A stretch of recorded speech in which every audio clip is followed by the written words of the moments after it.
So if you could see what we can see right now, you can see that out here is our beautiful oceanscape and coastal mountains and blue sky and just the thing that everyone could agree is beautiful. And over here we have this painted rock, a little bit of RIP, and I feel like that's such an interesting juxtaposition for us to be sitting in between right now. It was not planned, but here we are. And it reminds me of a conversation I was just having recently from losing, an old dear friend to a battle with alcoholism for a long time. And they're not very old, right? Same age as me. And so I see this rest in peace, and I think about that, and I think about the conversation with a couple of acquaintances that I just happened to see on that day and talk to about that topic, and the subject came up about how many people are just like, how many people we have on this planet that are disconnected, feeling disconnected and unfulfilled, and unfulfilled at like the best and suffering at the worst, and it can be such a big, heavy, just such a large topic. It feels so overwhelming too. Like, what can I do? Yeah. Kind of the only thing we could kind of all say was we're clearly not getting something right. The way we're doing this thing called life. Yeah. Because if we were living in our nature and our potential and our empowerment and our inspiration, there would be so many more people living lives, not to be unmodest, but living lives like we're living, and people we know are living. And not feeling empowered and inspired, and have, a sense of, instead of feeling isolated and burdened and battling demons all the time and afraid, and anxiety and not good, not worthy enough of just to be them, and there's so much of that. So I just go God, what are we doing wrong? It's so, I've been pondering the craziness of it, because you and I have had this conversation before. And on my spiritual director days, I sit back and I do a lot of reading and contemplating. And so I pick up Walden by Henry David Thoreau. And that was written in the late 1800s, wasn't it? I just feel like how many authors and wisdom teachers and mystics have been telling us, you're going the wrong way. This doesn't make sense, the way we're headed. And I was even reading a philosopher, Ernest Holmes, from 1960s, and saying the same thing. We've come to a threshold where all of humanity's getting it, and now we're learning how to do it right. And here we are, right? And I'm still struggling along. Still struggling. It's and more and more people are realizing there's another way, and I'm wow, I don't think people, first of all, trust. I think we've been conditioned to not trust ourselves as a whole, to trust our inner voice. I feel like we must have been for centuries now conditioned to listen to authorities to guide us in the right direction, and throwing all our trust into those people, whoever they may be, whether it be doctors or political leaders or whoever the authorities are, teachers, parents, all of those people. We throw away our own will so to speak, our own power, and trust somebody else to look after the details and the difficult parts. And after decades and centuries of doing that, it's just getting worse, not better. And so there we are, trusting. Like somebody else will take care of it, and I'll just do what I'm told, and I'll follow the patterns that I'm taught, and it'll all work out. And yet it's going the opposite way. I feel like we're at a climatic worse than ever in our culture, where there's just so much suffering and so much anxiety. And I feel it, you know? And yet, when I invite somebody to trust their inner voice, they're like, whoa, like, how can I do that? How do you expect me to do that? They argue with me and say, that's impossible. I can't listen to my inner voice. You know, Yeah, my inner voice is saying it's going against everything that's reasonable and responsible.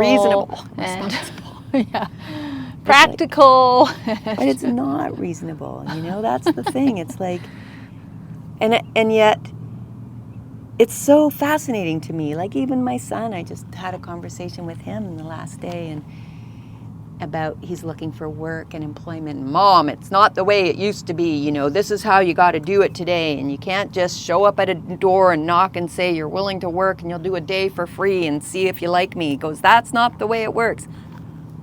Like, he's so adamant that there's a formula of the way that it works, and he's not going to go off that formula. That's the chaotic part of it, because it's not everybody has a formula, and almost nobody's formula is exactly the same. We have some overarching equations. Right. They don't work, generally speaking. Some would argue they do, or that they're the best action anyway. But like, everybody's equation's a little bit different. Nobody's following like life's equation. That's my point, right? So because when we turn inward, like the ask is turn inward. Just get quiet enough and turn inward. Well, first, I don't have time. You know, like, I'm so frustrated, Colette, because I feel like, what am I doing? Nobody wants to listen and do it differently anyway. It feels like the average person is content. I put it in quotes because content is a silly word because they're not content, but content to do what they know. Yeah. That doing it differently asks way too much. I'd rather stay in this suffering because I know it. I know where I'm heading with it. I've been given the rules, and as long as I stick with the rules, I have a... I wonder if that's the reason. If that's the reasoning that people don't change things, like ways of being. I wonder if it is. Like, I don't think about it for myself, because you're reminding me that, like, I work with loads of people's bodies, and I give them homework for their bodies all the time. And, like, it's a really small percentage of people that actually do the thing. It's like, it'll be one thing. Do this every day for like 2 minutes. Just stretch for 2 minutes. Just every day, all the time. Just do it. Nope, doesn't happen. At large, mainly. I wonder, because I agree in many ways. Like, I agree all the time that it's like, yeah, it must be more comfortable to stay in the way you're not comfortable, which doesn't make any sense. But I wonder if that's actually the reason. Because it's more comfortable to keep doing what I know. Was that why, like, why don't you change certain things? Ways of being? Yeah, because is it because you're like going, yeah, predictable. I'm more comfortable this way? I think so. And yet, I think so, because there are things that I obviously am not so willing to change. But I also, one of the things I said to my son is, I feel like I was thinking about it today. Like, I feel like I, as a very young child, was already a fringe person. Yeah, for sure. And But let's I want to dive Okay. into this a little bit because Okay. like unpack it. So, for example, when you don't feel like, just because this is fresh topic, when it. you don't actually feel like going for a run, right. Oh. but you like go for a run anyway. Like that happens yeah. periodically. Yeah. This morning. Like, why don't you become the person that goes, if I don't feel like doing the thing of the run, I don't? Why do you stay the person that does it anyway? That might be a different reason, I wonder. Because I don't think it's about staying comfortable. Yeah, I know. For instance, I texted you this morning going, I might run, I might not. And for me in that situation, I don't know if it's a really great example because when I play it forward, so I play forward not running and I play forward running, and I get a felt sense of how I'll feel at the end of the day. And I knew that I'd be frustrated with myself at the end of the day if I didn't. But I think that's a perfect example. So the reason you didn't listen to how you actually felt was because you used your head to go, I'll be frustrated if I don't. Why would I be frustrated? Yeah, frustrated for a set of beliefs, obviously, that I haven't exercised in 3 days and I'm not going to keep up my strength and my well-being if I don't so exercise what would you regularly. call that? At large, what would you call that? Yeah, there's some sort of design in my head that of a way to live life that if I fall outside of that, then I'm going to create personal suffering. Right. So I know what it feels like to feel like. So would you call that like a low level of fear? Yeah, probably. Like at a large category. Yeah. Yeah, you're not scared of it, but kind of. Yeah, You're going, but all these bad things could happen That's if I right, don't. for sure. For sure, I think it's fear. Fear of losing my strength and my stamina. Who would I be if I didn't have strength and stamina? So maybe that's a lot of the reason that a lot of people don't want to listen and change, and so to circle back to that, like how you're saying you get frustrated, why bother? Like people want to stay comfortable. It's like maybe they're just everybody's just afraid, just walking around afraid of all the like possible scenarios that could occur if they don't do the thing they know that they do is safe every day.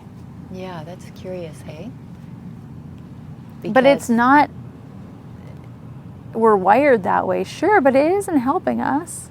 No, it's not helping us at all. I keep trying to think of what got us to this place in the first place. Like, what would be a natural, like, if we look at the animal kingdom and it creates, and so maybe it's just the nature of nature to behave in that way for survival, right? It's like, maybe it's the easiest path to survival, and then straying from that is risky business. It's risky, right? It's the fear of annihilation, yeah, really. For sure, yeah. And so we stick with what we know, because if I think of animals, and if, I stayed in a cut block this weekend, and so I was thinking of all the animals that used to live there. Yeah. And so it's not like the forest comes down in one shot.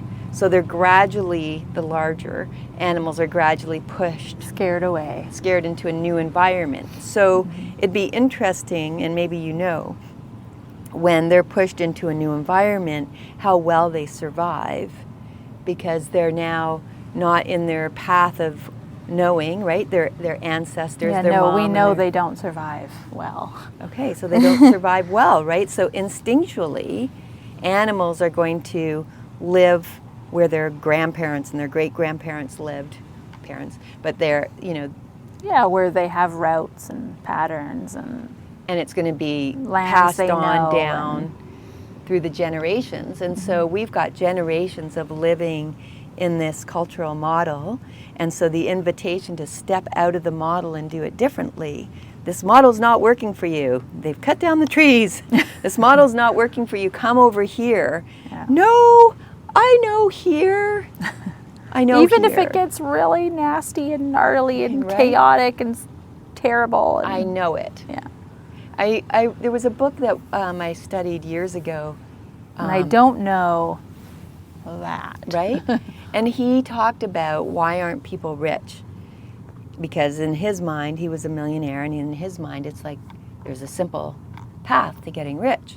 And he said his theory is that if we cross our arms, this is my natural way to cross my arms, and I'm going to cross my arms like this 99% of the time.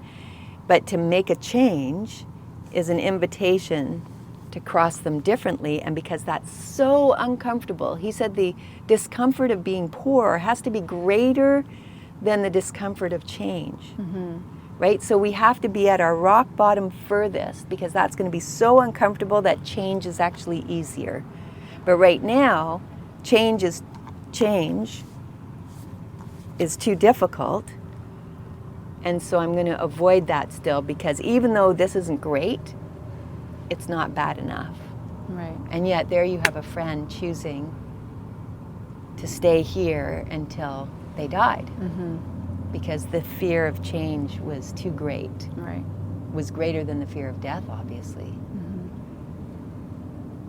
Yeah, in a complexity of reasons, and who knows. But so then it makes me go, okay, well, we're not really talking about like nomadic survival anymore. No, for sure. We're talking about, But we're talking about living from instinct. yes, we're talking about living, but we're talking about like that, living from instinct being based on such an old survival nomadic actually live or die scenario in the like present right now, where we don't have to do that, but we're using that equation to do this life, and it actually is equaling our demise. In what way?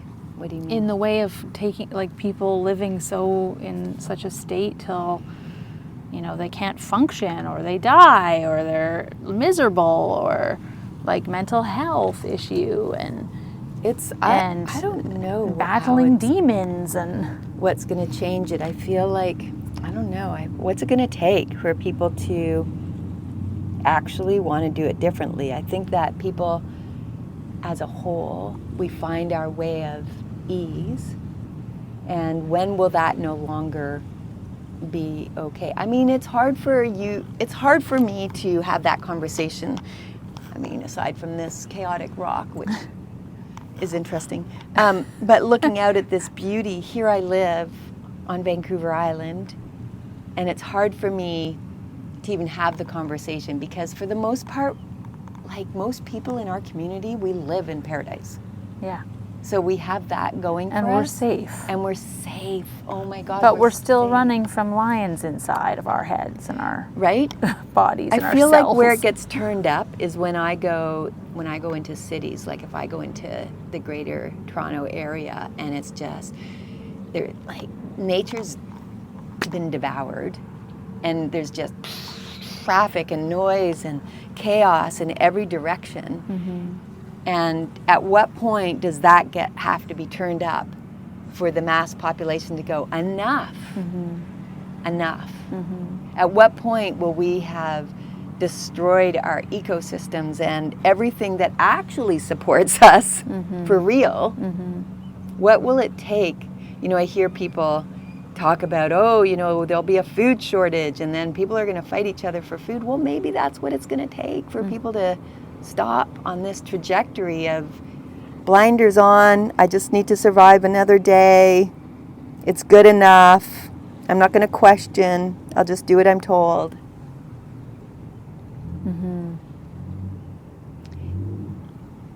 Like again, talking to my son, I was like, you know, you don't have to do it the way you think you have to. Like, you know, you can challenge The status quo. The status quo. And he's like, no, Mom, it's changed. I'm like, it hasn't changed.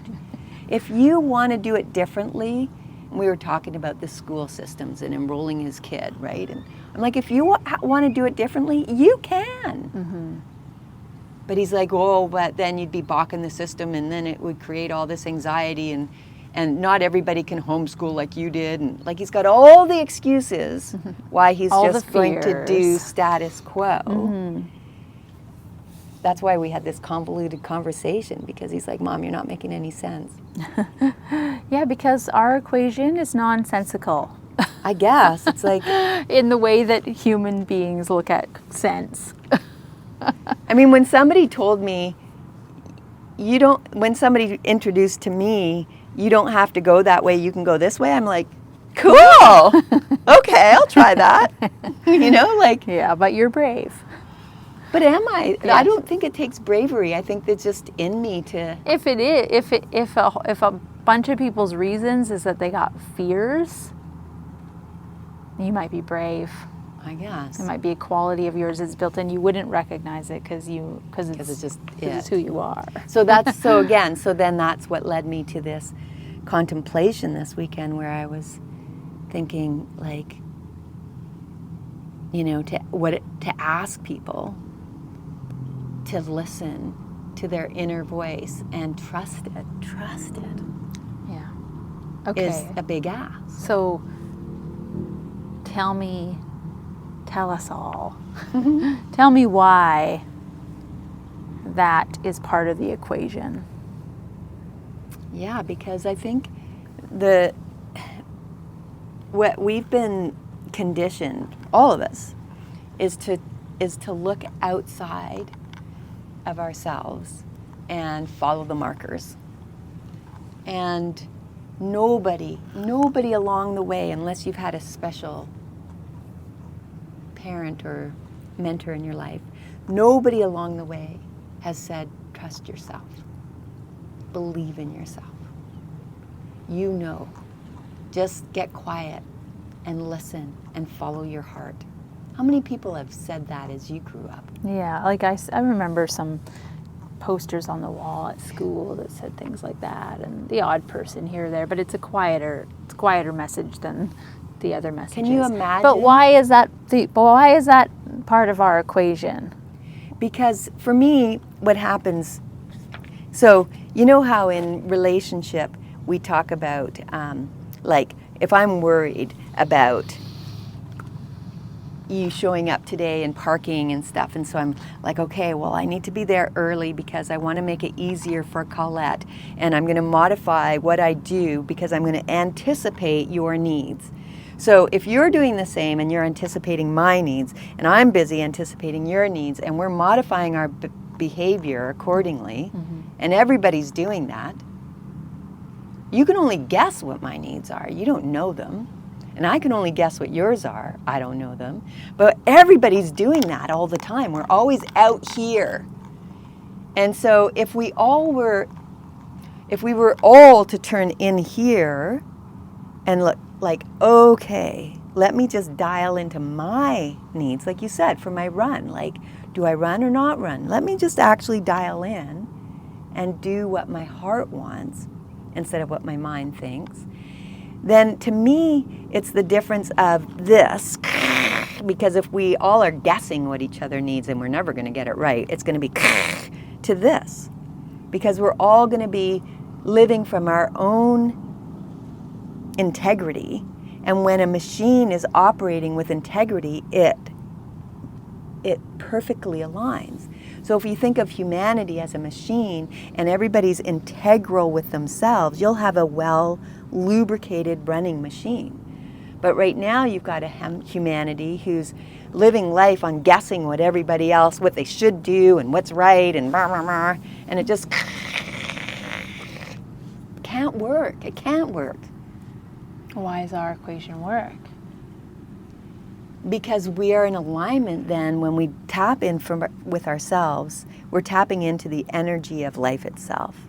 We're actually not looking out there for the answer. We're tapping into the direct energetic vibration, so to speak, or we're all one, and when we go like this, we can feel our right next move. We can feel what's the best and highest for ourselves, not for our family, for ourselves.